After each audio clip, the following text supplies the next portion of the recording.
Hi, I'm Ruth Knight and I want to chat today with you about preventing bullying within a team. Now, I'm not going to give any legal advice because I'm not a lawyer, but I wanted to just share with you some simple tips to start building a really great culture in your team or your business. So I want to start with something that I really hope that you agree with. Bullying is bad. It's bad for individuals and teams, it's destructive, it's harmful and even toxic. It's actually a little bit like poison because it doesn't just harm the victim, it erodes the trust and health of everyone on the team. And it can end up altering the team dynamics so that everyone feels affected and may even want to leave a team.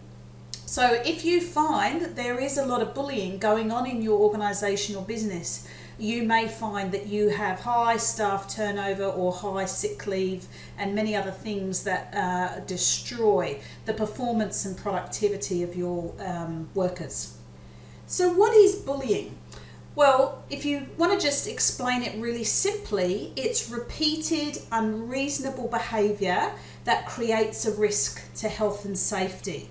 And it can be behaviour that's directed towards a person or even a group of people that creates this health and safety risk. And that is usually something around victimising them, humiliating, undermining, or even threatening someone.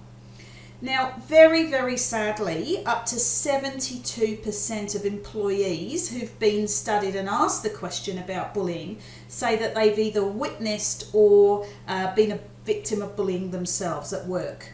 And this is a very terrible statistic to me because it just shows how widespread bullying is within workplaces.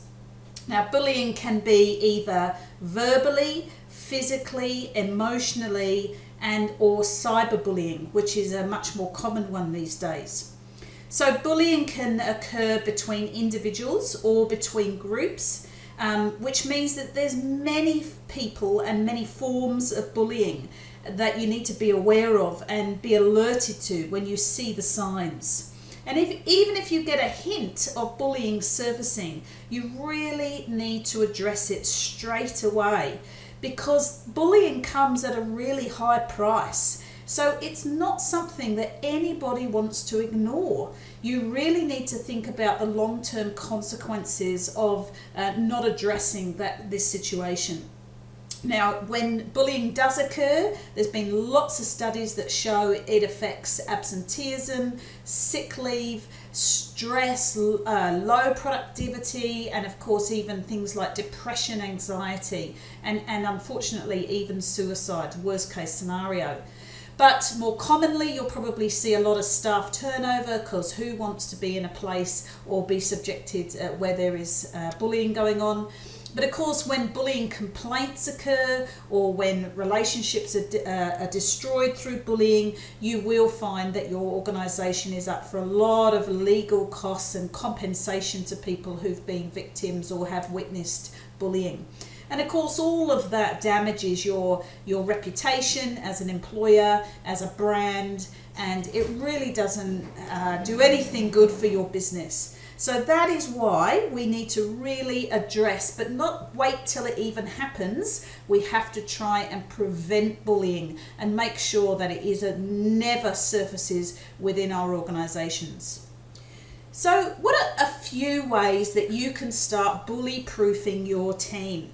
Now, I want to just say these are definitely not the only ways to bully-proof your team, but I just wanted to share 3 ways that you could start implementing straight away, and these are a great place to start before you look at other strategies as well. The first one that I found most important is actually people to walk the talk. Now, there is nothing more important than managers, first and foremost, walking the talk. That means managers demonstrating the behaviours that they expect from their team and being able to create a sense of accountability so that bullying is just simply not tolerated. And managers are able to make sure that they're accountable personally, but also they're accountable to their team as well. So managers can create a really good relationship with staff so that staff feel able to raise and talk openly about issues and concerns if they feel that there might be bullying going on within the team. Too many times I've seen people just say, I didn't feel I could say anything, or my manager wouldn't know what to do even if I shared these concerns, or I felt silly sharing these concerns. Now, you really don't want team members to feel that they can't raise concerns or talk about bullying in an open manner. So if everyone is supported to really develop their communication skills, you're going to already quickly be thinking about how people communicate and different types of personality styles and the communication styles. And you will be able to then demonstrate good communication. So managers have a huge influence over workplace culture, and so they really have to be held accountable themselves and learn the skills to deal with poor behaviour when it does occur. The second tip is really to focus on the performance required. Now, what this means is that you need to send strong and frequent messages to your team, not just when they're employed and they sign off a code of conduct and that's it, they never talk about it again. I'm talking about strong and frequent messages to your team about behaviours and standards of behaviour that's expected within the team. Now, if you do this and focus on the behaviours that you do want, it's going to make poor behaviour, like bullying, much easier to spot and notice. And then you're going to be able to address any behaviours well before it becomes bullying. And that is what you want to do, is get to these behaviours before it can be considered bullying. Now, if you do see any behaviour that isn't right or doesn't meet your standards of that behaviour, then you just you embed in your culture that people call it out. They call it out as uncool. It's not the type of behaviour that we want in this business. And when people start to think about their own behaviour, because it's being called and they're being challenged, they are really going to start thinking about the way that they communicate and treat others. The third tip is to build good relationships and trust between team members, but also build trust in the team about the process of dealing with poor behaviours, including bullying. You need to make sure that people know that any bullying behaviours are going to be dealt with professionally and swiftly. Now, there's many ways you can build trust. Just please let me know. I'd love to hear some of your ideas about how you already build trust within your team. But a really good and maybe one of the best ways to build trust within the team is to give cross-functional teams, that means people drawn from across the business, time to reflect on and work together to address challenges, and then frequently report back and discuss the outcomes of working together and addressing challenges. Now, when people work together using their strengths and passions, they can usually address and solve problems, but it builds that trust and respect across the organisation. It breaks down silos, and it means people have a much better knowledge of each other and how people work. Ultimately, by taking these steps and other steps, there are other ways to do this, you're going to be able to bully-proof your team, but you're going to be developing a culture of respect, trust, and accountability.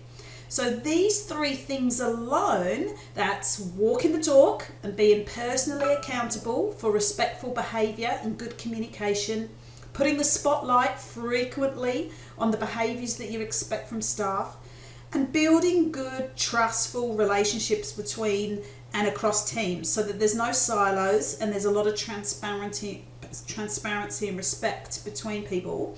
So those things will alone improve your workplace culture and start protecting your teams from bullying behaviour.